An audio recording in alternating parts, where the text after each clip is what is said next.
Hello, and welcome to Takes One to Write One. I'm Katherine Arcady, and I'm a writer. However, my characters are everything but.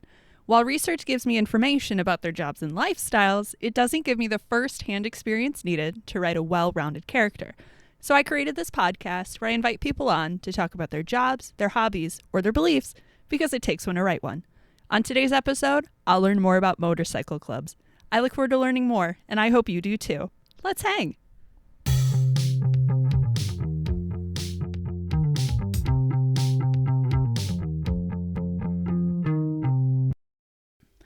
Detroit Metro Times quotes him as being the king of weird. He has experience in the funeral industry, has a tow truck company, and has started his own private collection of death and funeral paraphernalia that started the Anatomy of Death Museum. But that's not even the most interesting part about the guy. Todd has joined me today to talk about his experience in a motorcycle club, specifically that of the Vigilantes. He's been involved with the club for 18 years and has experienced multiple ranks inside of it. Thank you for joining me today, Todd. How are you doing? I'm doing well. I'm looking forward to this talk. How is it that you got started with the club? So many years, a friend of mine who was already in the Vigilantes Motorcycle Club, we met because he owned a hearse, and my first car was a hearse, and we met at a car show. And at the time I was, I think, 18 years old, and he mentioned that he was part of a motorcycle club, and being a young guy, being curious, I started, asking him questions about, what is a club? What does a club do? And I started hanging out with the club, and the club asked me I think about a year and a half, 2 years later, I was about 20. The club asked me if I wanted to join, and that's called probation. Mm-hmm. You're a hang around first. You hang around with the club, get to know people, and then if you're invited to join, you become a probationary member. And after a set time of being a probationary member, if the club itself thinks that you are club material, they will basically let you join, and you get a full patch for the club. But yeah, so I've never, no one in my family was ever in a motorcycle club. I was never really around the scene at all. Just being a young guy looking for brotherhood and camaraderie, you know what I'm saying? Just like-minded people to do things with. Absolutely. And that's kind of what drew me to the club. Absolutely. All right. So in a quick game I like to call Fact or Fiction, I have 9 cliches and common stereotypes gathered about motorcycle clubs regarding their image through media, social culture, wives' tale, etc., etc. I'd like to know if you think that it's fact or fiction, and just give your opinion on it. Sounds good. All right. So the first of which, Harley Davidson is the one and only choice for real motorcycle club members. False. Okay. Would you like me to elaborate? If you could. So the reason a lot of people will ride Harleys is because Harleys have usually more horsepower. They're stronger. They're more of a dependable bike. When it comes to doing what you want to do, riding with pecs. If you want a bar hopper, just to hop around on, you can hop around on anything. A lot of motorcycle clubs, you have to have a Harley Davidson to join them. In my motorcycle club, you have to have a certain cc motorcycle, no matter what it is. And our saying is, the man makes the bike does not make the man.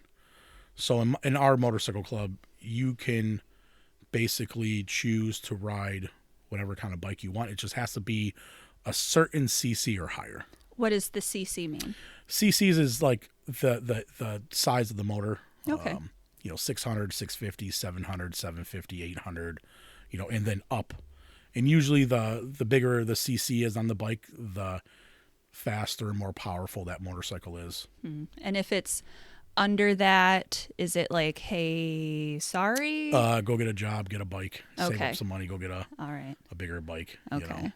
Does that keep you from joining or staying a member, or is it like, hey, just so long as you're working towards it? No. You to even get into the club, your bike has to be. I see. that CCs are higher. I see. Well, it makes sense. You can't be part of a club without a motorcycle. Would you say the CC minimum would go along with other clubs? Yeah, most generally. Okay. Generally, yeah. All right. All right. Number 2, motorcycle clubs are only for people who don't fit mainstream society, like ex-convicts, rebels, or troublemakers. False. Explanation. Mm-hmm. There are what we call law enforcement LE clubs that you can be a cop or a firefighter or some kind of law enforcement, and you can be part of that club. And then there's mom and pop clubs, there's riding clubs, there's motorcycle clubs. You name what kind of club you want to be part of, and there's probably a club out there for you somewhere. Neat. So just one for moms, just ones for... Yeah, it's just, there's just all different types of, just like anything else in the world, all different types of music, there's different types of clubs. I see. Number 3, motorcycle club members are all heavy drinkers and partiers, and that clubs are shown hosting wild parties fueled by booze, drugs, and chaos. False. Explanation. Mm-hmm. I myself, I do not even drink. I do not smoke cigarettes. I do not participate in nothing. I've been this way since I can remember. In a lot of clubs, just like any other organization, there's people that drink and there's people that smoke, and there's people that do other things. But that's all walks of life: music industry, motorcycle clubs, bowling leagues. Anything involving human beings, you'll have all different types of people in there. And the whole, do we throw big crazy parties? Of course, yes. Sure. That's what we do. But are they like, drunken fueled parties? Some can be not. Just depends on, I've been to parties at my buddy's house that were out of control. Sure. No one even knew what a motorcycle was. So just like anything, it could be a crazy party. It could just be low key. Right on. Number 4, motorcycle club members are always heavily tattooed, always wear leather jackets and vests, and have to look tough. False. I guess, there's some people in clubs that do not have any tattoos. Leather vest, you can have a denim vest, a leather vest. Leather. The reason a lot of people who ride motorcycles choose leather is because if you go down in an accident, leather is a lot thicker. It tends to hold up better in road rash. That's why they choose that.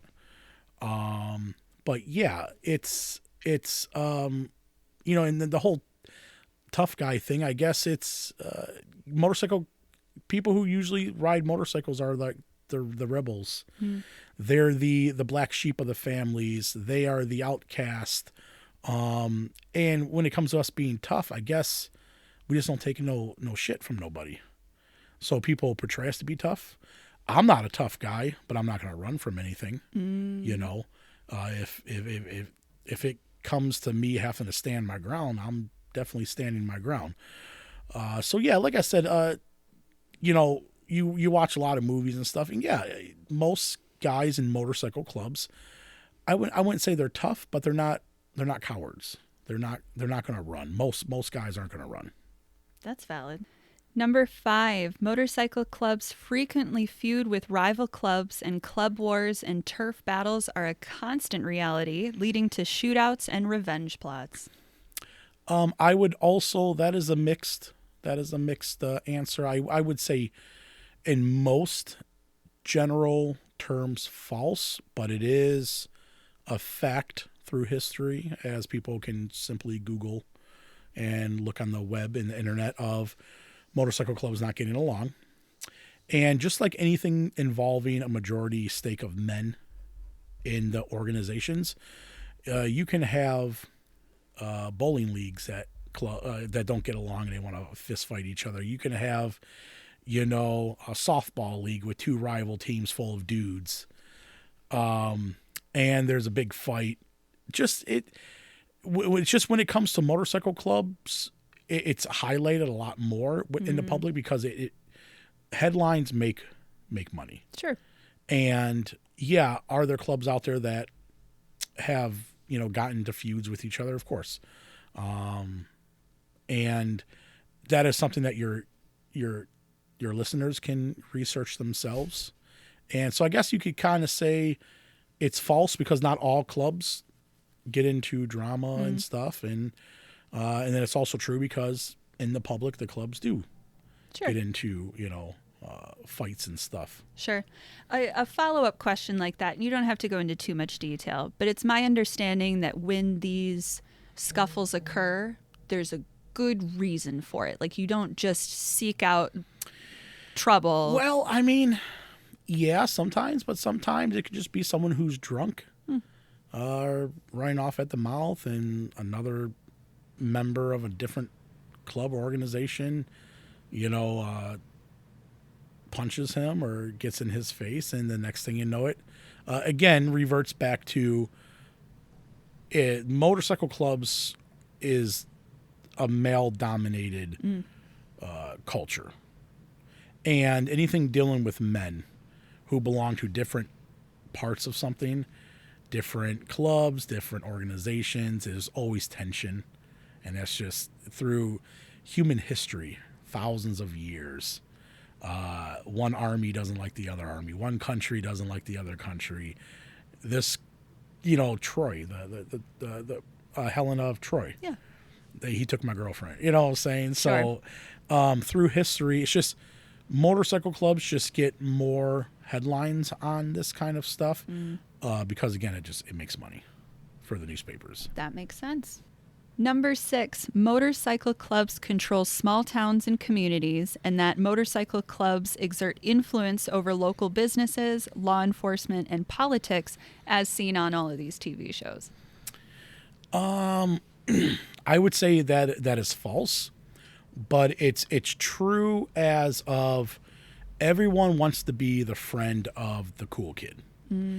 And a lot of motorcycle clubs who are in a community for a very long time, think about back in the 50s on motorcycle or on TV shows, the cool guy, the Fonz rode a motorcycle.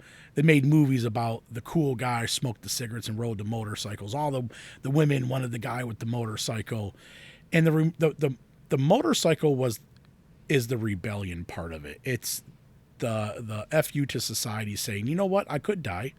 I'm going to get me a motorcycle. I could die getting hit by a car doing 10 miles an hour, but I'm going to do it because that's what I want to do. And society sees it as being cool. And when you're in a motorcycle club and you're in a community for many, many years, people want to be part of it. They want to be, every little boy dreams about riding on a motorcycle in a pack with 300 dudes, loud motorcycles coming through a small town, and everyone wants to either be part of it or friends with those people. So will people in the community, back you up on certain things because they like you? Yeah. There's certain communities that, a cop might not give you a ticket if he pulls you over because you're wearing a vest. Possibly because maybe at one time or not in his life, that cop wished he was, what's a bad motherfucker. You know what I'm saying? In terms of that. Yeah. But motorcycle clubs have gotten this reputation of just being, for people who do not follow the norms of society in the rules. I'll assume that you have rolled with 300 of your brothers down a way. Yeah, we've rode into small towns with 200-300 people population, and we're always respectful. Most clubs you come across, most of the guys who belong to these clubs are down to earth people. They're really good guys. They're family members, business owners,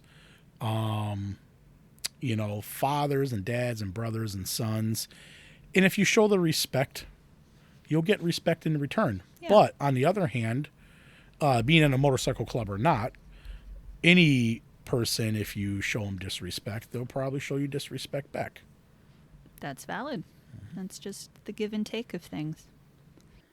All right, number 7. Motorcycle clubs have strict hierarchies and roles. Clubs are run like militarized organizations with rigid titles like president, sergeant at arms, and prospect. Mm-hmm. So motorcycle clubs were kind of designed after, I guess you could say, the United States, government, the roles and titles we have within the government. Most clubs you have, in some roles, and this is usually the roles of power. Some clubs are a little different, but usually most clubs you'll have the president and the vice president are the two top guys. And then under that, some clubs, the treasurer is the next in line, in command. But some clubs have their secretary as third in command. So you'll have president, vice president, treasurer, secretary, front road captain, rear road captain. Some clubs have sergeant of arms, and some clubs have a title and a role as the enforcer. Mm. The United States government within Congress, they have what they call a sergeant of arms. He is basically the person that keeps everyone following the rules and stuff like that. Okay. You mentioned front and rear captain. What does that mean? Yeah, so road captains are positions. So when the club is on the road in a big pack, those are the guys in charge of where we're going. They lead the pack. They're the ones that put the hand signals up for us to turn. They are the guys in charge of making sure that motorcycles on the road are worthy to be ridden, because you have an unsafe motorcycle and a guy goes down in a pack, you could take the whole pack out. Sure. So the road captains are in charge of safety and maintenance on motorcycles, and anything we do on the road, when it comes to traveling, they are in charge of. What makes a motorcycle unsafe? Everything from bald tires to parts falling off. Okay. Everything from, the bike spitting oil all over the road, because that's not good when you're only on two wheels. If the bike in front of you is leaking oil all over the place. So just anything that would be unsafe for the rider would be unsafe for other people. Makes sense. Number 8, women are not allowed to be full-fledged members, and that women are depicted as property or mere accessories to male motorcycle club members. Yeah, so when you vary from club to club, clubs have different rules and stuff. From what I was told from back in the day, the reason a lot of motorcycle clubs are male dominated is because if you allow men and women to basically join and become members of the same club, you can't get anything done because everyone just wants to fuck. Okay. And it's the same thing. You put boys and girls in a room, they don't care what's going on, they just like each other, and there's drama, and he stole my girlfriend and this and that.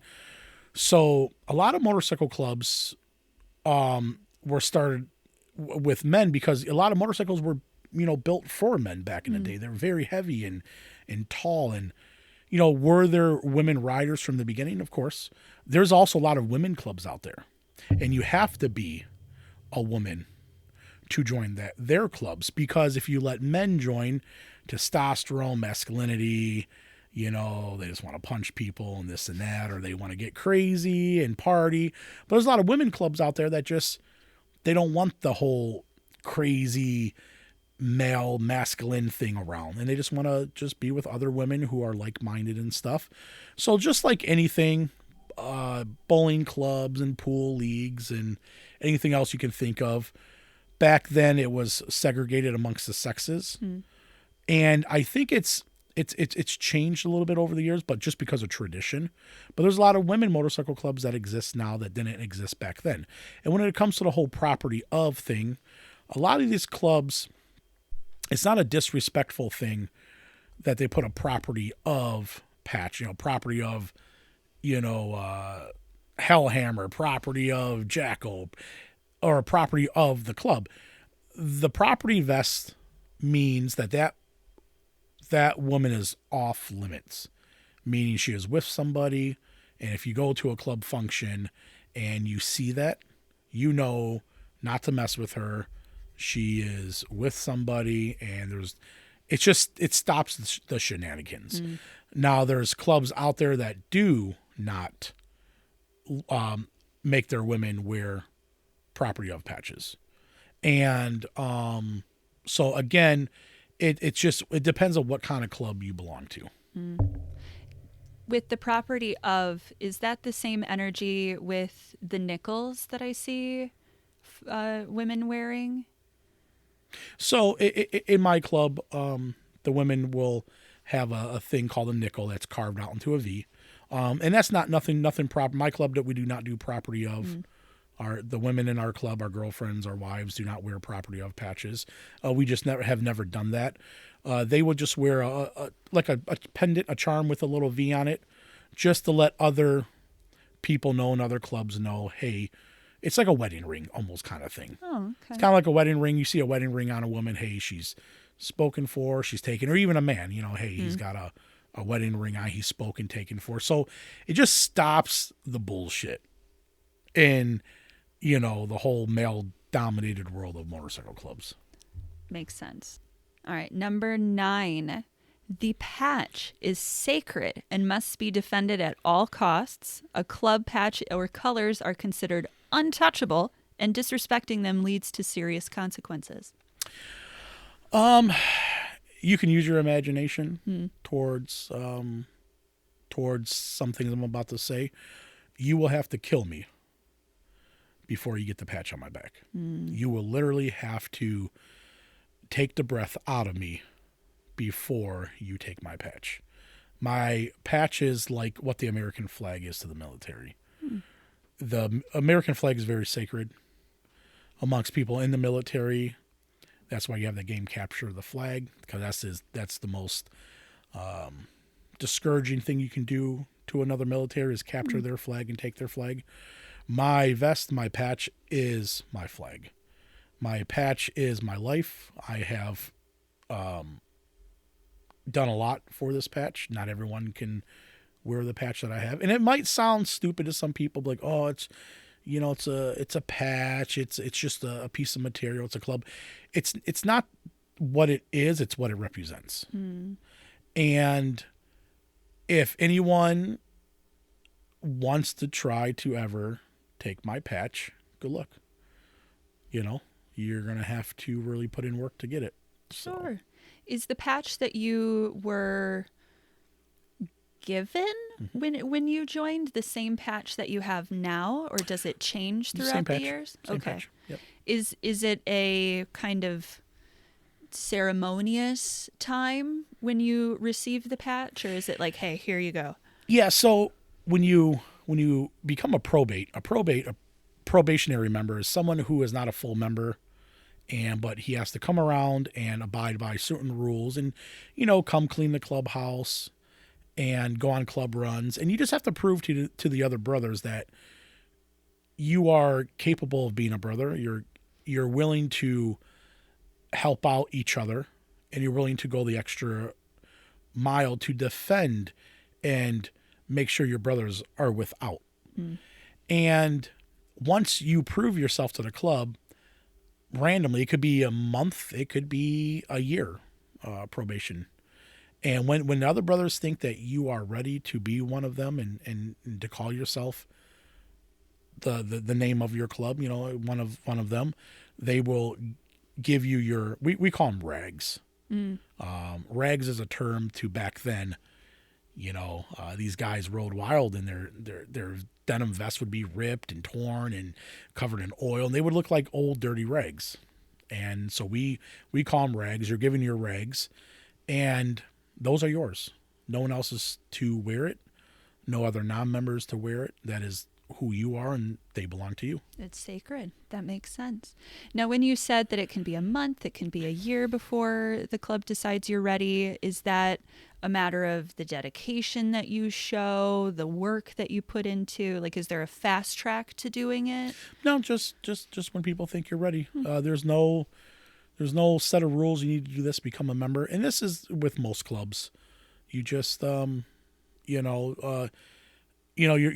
show up when you're supposed to show up, and you clean the clubhouse, you work the parties, and you just show that you're trustworthy and reliable, and that's usually what takes it.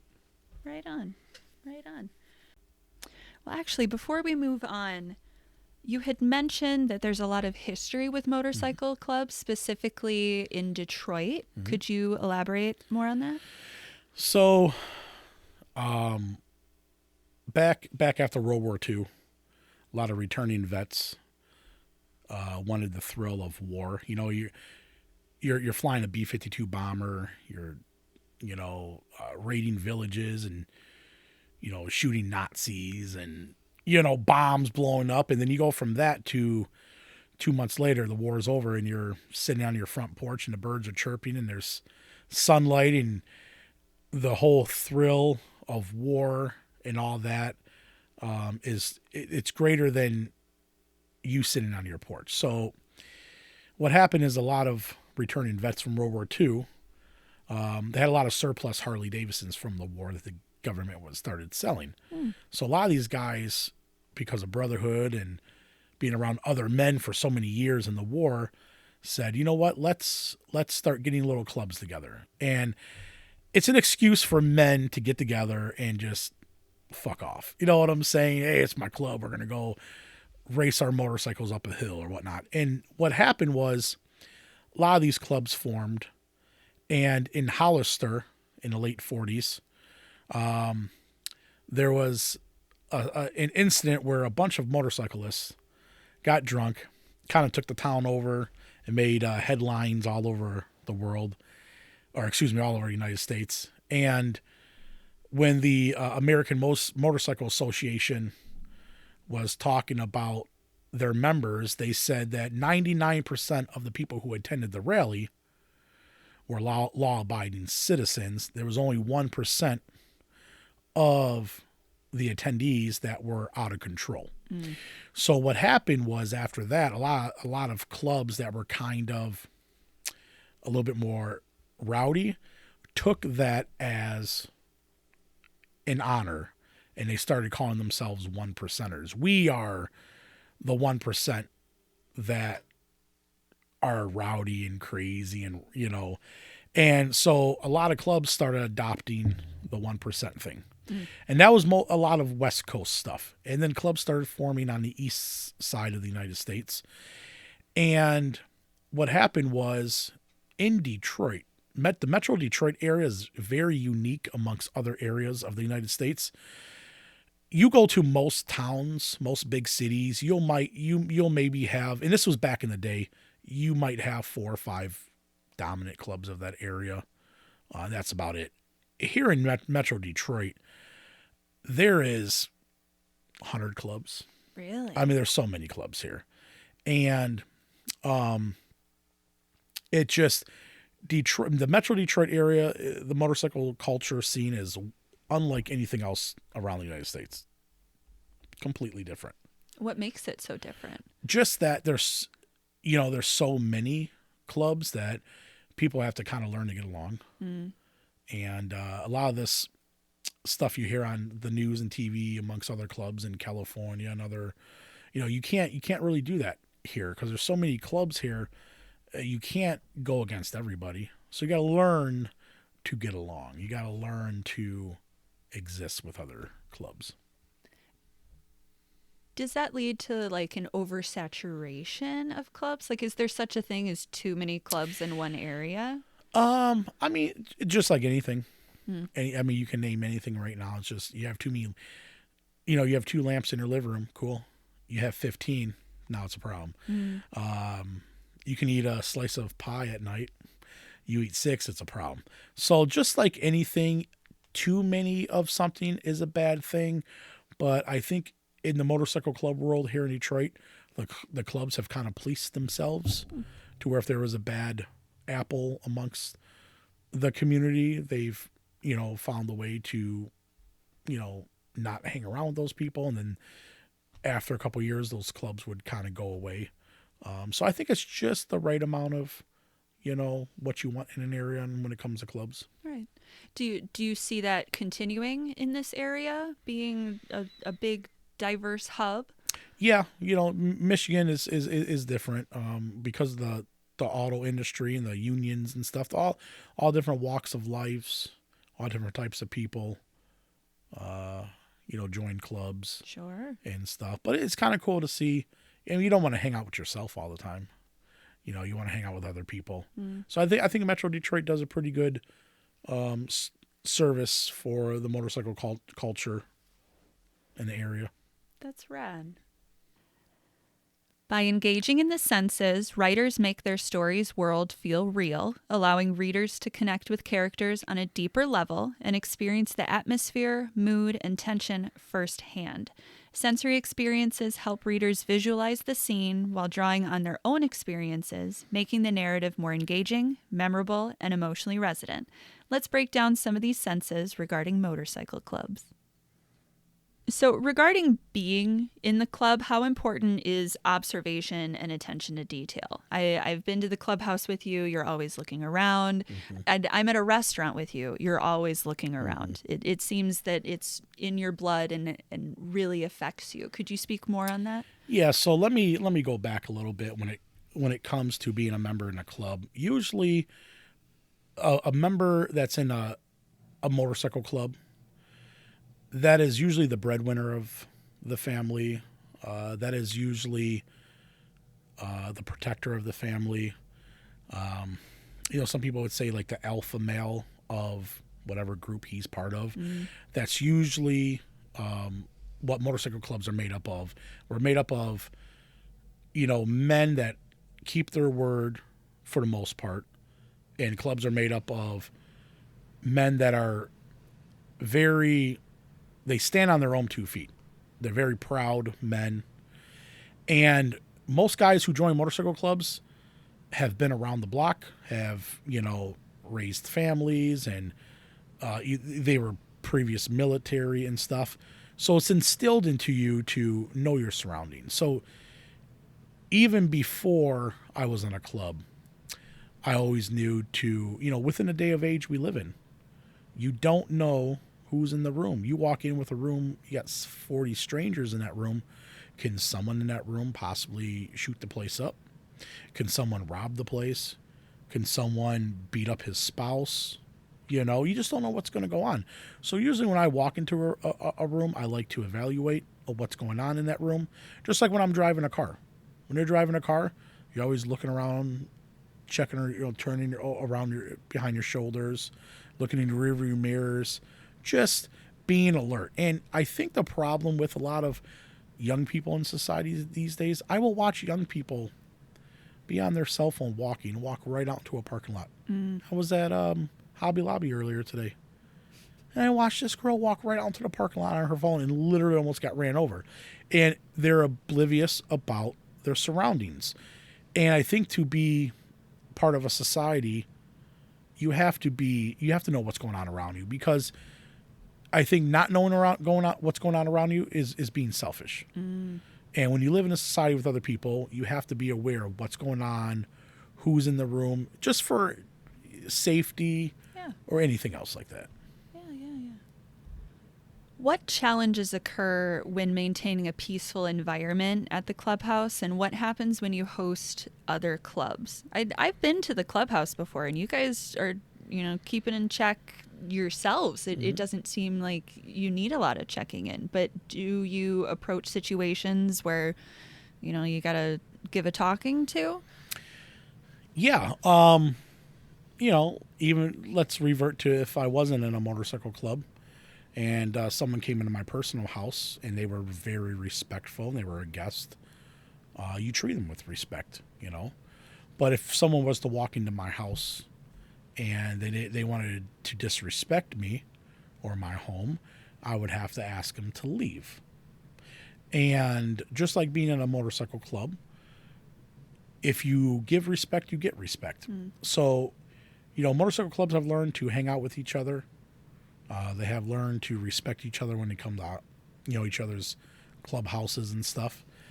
And, if there's someone that comes in and they're not playing well with the others, then you got to leave. And whatever way it is to get you to leave, you're going to leave. And that's usually how it is. How often does your club host other clubs at the clubhouse? Oh yeah, whenever we do parties, if it's a club that we know of and allow them into the clubhouse. There's clubs we don't hang out with just because they're either so far away or they're not really on the same level as us vibe wise. But yeah, we have every if you're a club that's respectful to us, so we allow you to come in the clubhouse. Seems pretty basic and straightforward to me.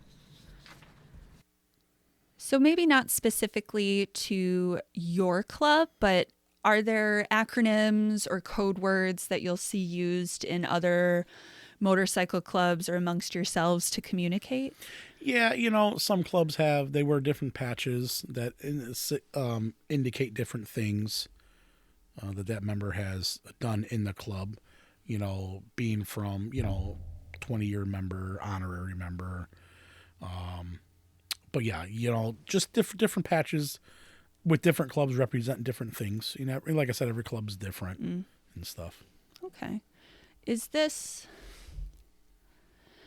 I imagine that it wouldn't be on your website of this is what this means. Is there maybe an encyclopedia or a resource where writers could look and see? The best thing I say to writers, if you go on the internet and try to get your information, half it would be correct, half it would be wrong. There's an old saying, believe none what you hear and half what you see. And I tell people who want to know and go in depth, find a local motorcycle club near you. Find out when their parties are. If you're a cool person, go introduce yourselves to them. Maybe help them out, do some charity work, whatever they're doing. Get to know them, and then you can understand from them what their culture. See, in my club, I don't care if the public knows what something means. As long as me and my brothers know, that's all I care about, But are things similar from club to club? There is, But also, there's patches that clubs wear that no one will ever know unless you're a member of that club. In the club itself. I see. You touched on charity work. Are a lot of motorcycle clubs, do they do philanthropy? Yeah, so, clubs get a bad rep. So let me start from the beginning. So the government doesn't like motorcycle clubs. And the reason they don't like motorcycle clubs, because most people who belong to motorcycle clubs are the outlier of society. They are the people that don't take the shit that the man tries to cram down their throat. They are, very patriotic, and they, express their freedoms through the freedom of speech, Second Amendment. And governments don't want people thinking from themselves. Government loves people who are sheep. Most members who join motorcycle clubs are not sheep.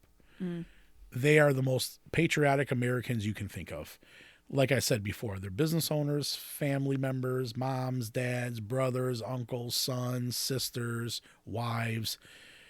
And we just tend to not have the need from the government. If a brother goes down on his motorcycle and gets hurt, we will find a way to have a benefit to take care of him. We don't ask the government for nothing.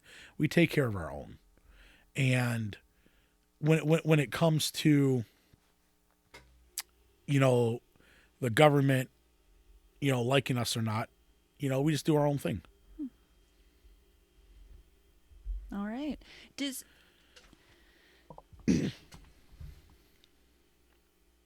the government not liking you is one thing. Does the government seek out problems? Man, it goes back to the history between the government and motorcycle clubs, the history just with the government in general, with religious groups. If you think about it, the government has went after religious groups. They have went after motorcycle clubs.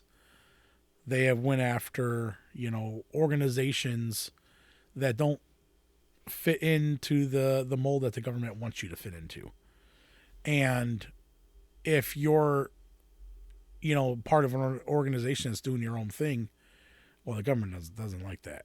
So there has been cases in the past where some law enforcement agencies have overreached and try to prosecute guys in motorcycle clubs. But just like with anything, I've seen them try to prosecute religious organizations and political groups and stuff. I see. You guys have a lawyer for that, don't you? Oh, yeah. Well, every club, I mean, any organization you have or start is going to have some kind of lawyer, part of it. Is the lawyer in the club, or are they kept like a separate entity? It's just separate, yeah. Just like if you're a regular citizen out on the streets, when you need your lawyer, you need your lawyer. Imagine being an attorney for a motorcycle club. It's very interesting. I bet. Like jewelers have dirty and burned hands, like farmers get wicked tans, would anything on your body give away that you are in a motorcycle club? My tattoos. I'm seeing them. I know what club you belong to. Yep. Is that a necessity to have a tattoo? It is not, but it shows the dedication. Because people, for me to put this on my skin that basically lasts forever, it shows a dedication that this is my life and my world that I live in. And if you don't like it, I can give two shits if you like it or not, So I do my own thing. I don't bother nobody. Me and my brothers, we try to do the best we can for our community, and we just belong to an organization that looks out for each other, that helps us when we're down, when we're sick. If you think about society back in the day, 50s and 1960s, there was such a thing of a community where neighbors helped each other and friends helped each other. Now you got people that live in houses, they've been there for 10, 15 years, they never even met the neighbor. People don't know each other. They don't take care of each other anymore. Back in the day, if someone got sick on the street, the neighborhood came together to help that person. Now people are ignored. So I think that's why a lot of young people are drawn to motorcycle clubs, is because you might not have had a family. You might not have had a dad or a brother or an uncle. Now you have 500. Yeah. You know what I'm saying? So, and it's all guys that are willing to help you out and do things for you. What does this brotherhood mean to you? It means it's a comfort. It's how do you say it? I know that if I were to get sick or get injured on my motorcycle, that my brothers would come together to help me out, pay my bills, have benefits for me and stuff like that. And I'd imagine you would do the same for any of your brothers. 100%. Yeah, if a brother calls me up and needed me to come over, I'm not asking him why. I'm asking him when and where. And does this extend to their family? Yeah. We've helped out brothers who have fallen, and we've helped give their kids Christmas. We've helped pay for funerals, stuff like that. That's beautiful. So in a lot of media, there's shows like Sons of Anarchy that like really get into the motorcycle clubs. But what about these shows do they get right? And what about these shows do they get wrong? Most of the stuff that happens, we're a society full of information now. People know what motorcycle clubs are. If you just go on the internet, you can pretty much see what kind of it's about. The only problem with TV shows is they take something, they over exaggerate it. They'll have something on there and then just completely blow it out of the water, and exaggerate the situation of what would really happen in the real world. Okay, so the things can happen, but maybe not to such an extreme degree. Pretty much, yeah. Anything's possible. I mean, there's thousands of motorcycle clubs in this world. Sure. some are bound to get in trouble, some aren't. It's just, you know, like with the media, they take everything, they spin it. Because, again, it's all about headlines. I see. Man, it's the entertainment factor coming back at you. I hate it, but, you know, we're listening to a podcast right now, so that's also entertainment. Could you describe a visually memorable experience that has stuck with you through your years in the motorcycle clubs? Yeah. So, I would say 2010, 2011. I'm not specific. There's a big story about how up in Armada, Richmond area, there was a little boy that was playing with his grandmother and grandpa's pit bull. And a dog attacked him and latched onto his face. And the kid was very young, 5, 6, 7 years old. And, of course, the insurance companies, when it came to reconstructing the kid's face and doing surgeries, they were giving the family a runaround. So my motorcycle club, we did not wait for the federal government to step in or the local government or whatever government you could think of. We didn't sit back and wait for, you know, back then there was no GoFundMe or anything like that. So my motorcycle club, because we do have kids and grandchildren and nieces and nephews and stuff, the club decided, you know what? This kid deserves better, and we threw a benefit for him. And I think it was a 1 to 2 day benefit, and we raised quite a bit of money for the family. So that was one of the things that stood out. Just the look in the kid's face that all these people came together to support him. That's beautiful. Yeah.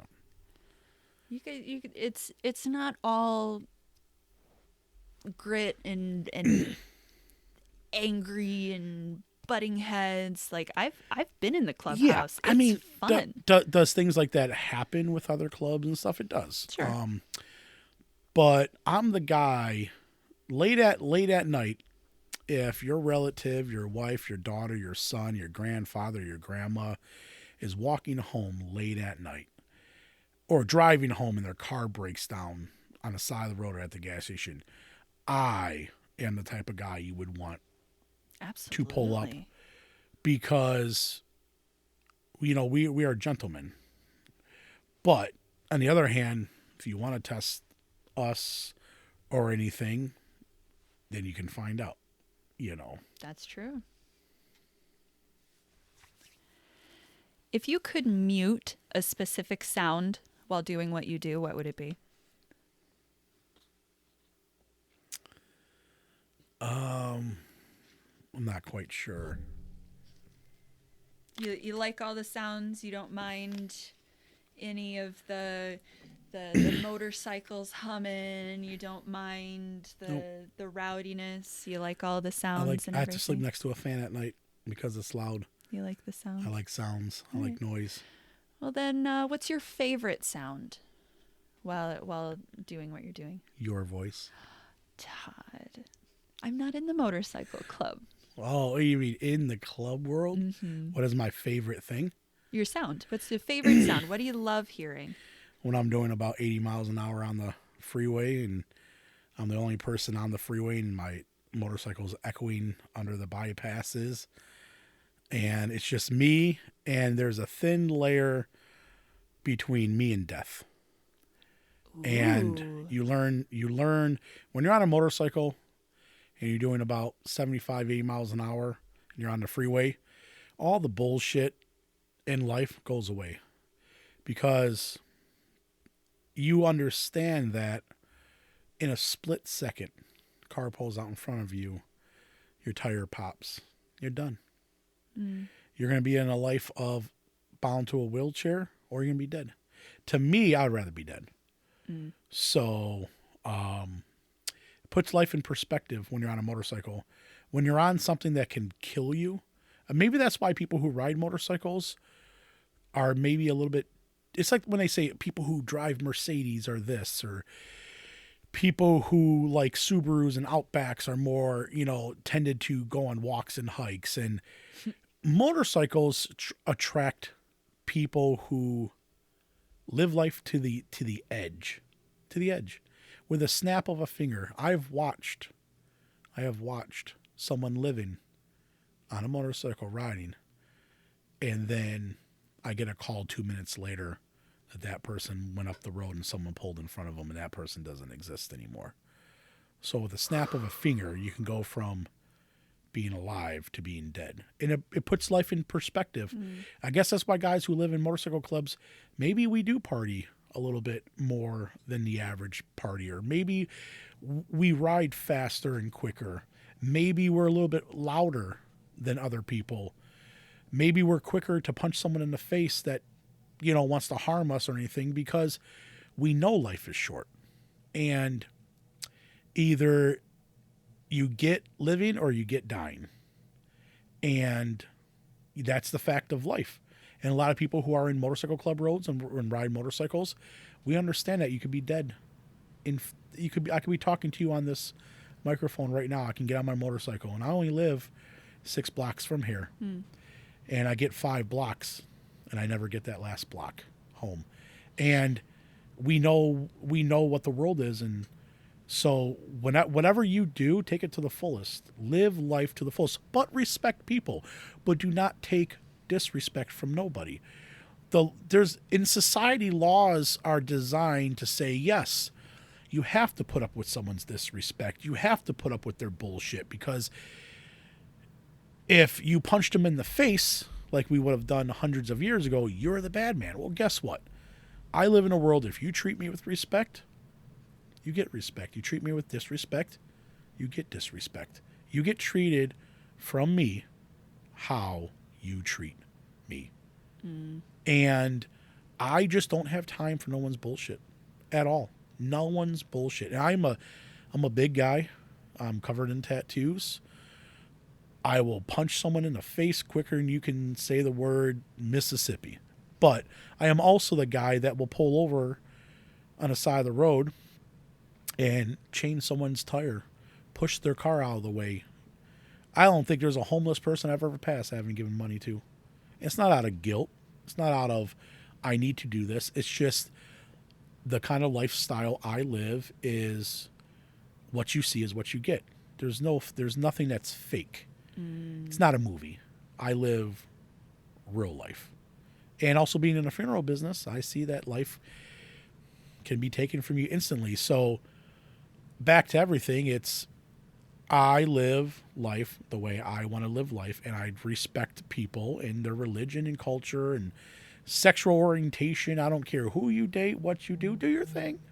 Just, don't cram your shit down my throat. I won't cram my shit down your throat. Sure.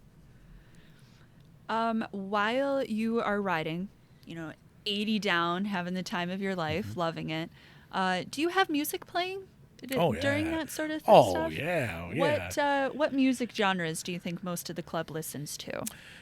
I would say, just depend what kind of club you're. All the beautiful thing about the motorcycle club world is there are African American clubs, there's white clubs, Asian clubs, there's women clubs, male clubs, and you can be rolling down the road and you could be hearing rap coming from a motorcycle, heavy metal.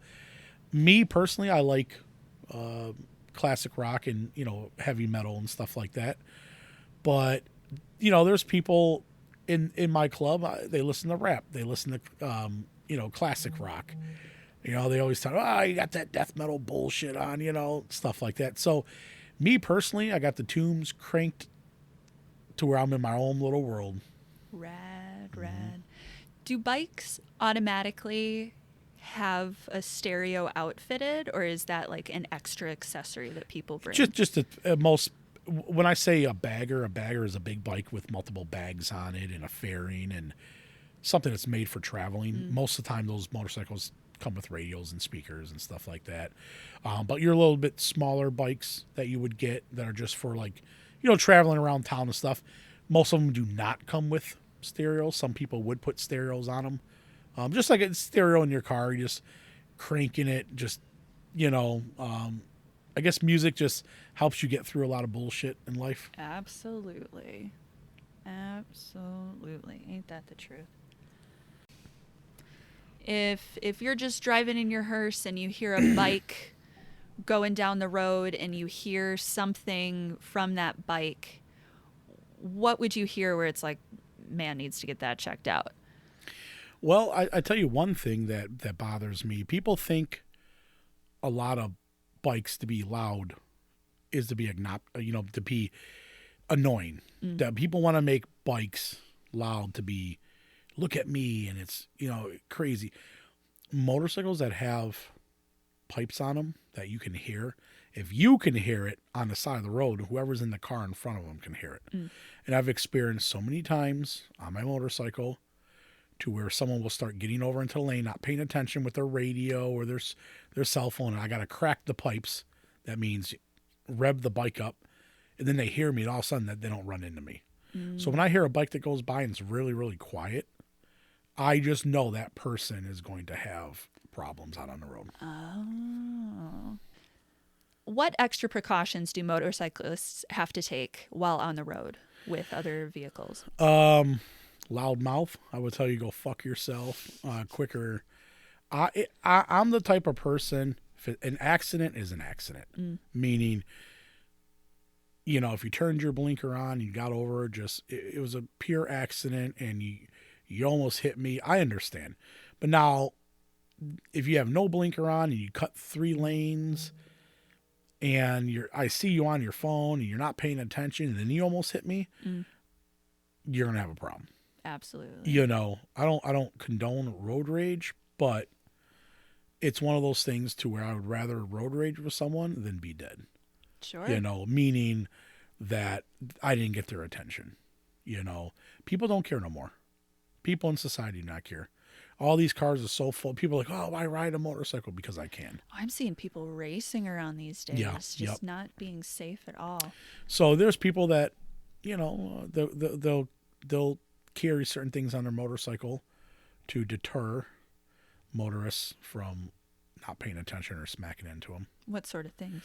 You have a thing called a monkey's paw. It's a braided long line with, maybe like a little latch at the bottom that you use to lock your bike up. Maybe you have to take it off your handlebars and smack a car window a couple times or something to get someone's attention. Just things like that. Things happen. I don't condone violence, but sometimes violence happens, in society. That's funny.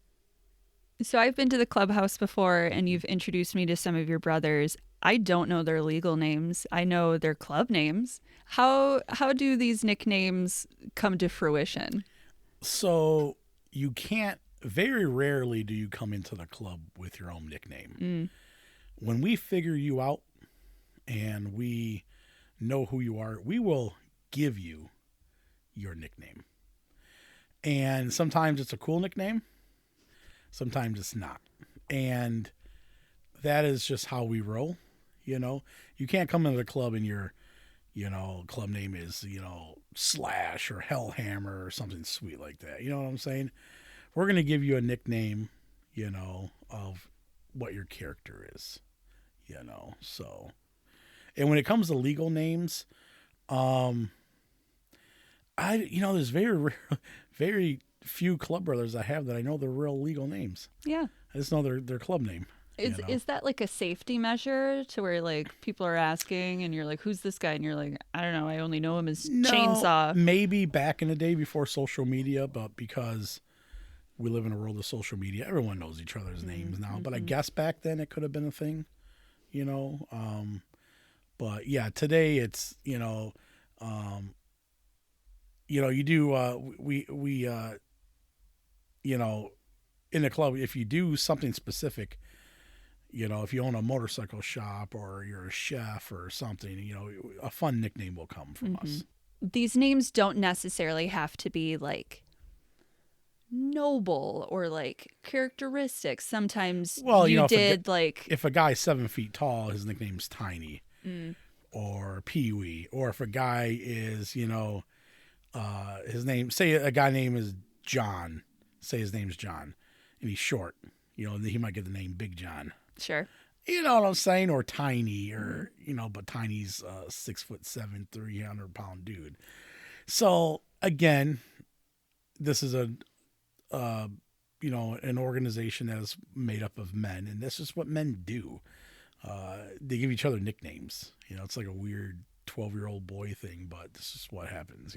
And then once you have the name, you always have the name. There's no changing it. Yep. And I imagine if you're like, hey, can you change it? Then it's just double downed more. Yeah, definitely not. Sometimes it'd be a cool nickname. Sometimes it's a nickname you might not like, but it says a lot about you.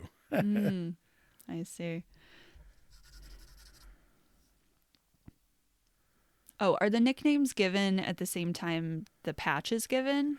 Sometimes they're just given later. We had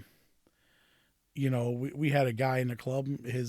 Everyone called him by his first name for the first couple of years, and then later on down the road, he just did something funny that we found funny, and the thing that he did, we just started calling him that, and that stuck. And that was his nickname. And then you're stuck with it for good. With it, yep. Mm-hmm. So we talked about the typical like dress code with the rags, with the leather and all black. What sort of protective gear does one wear while riding?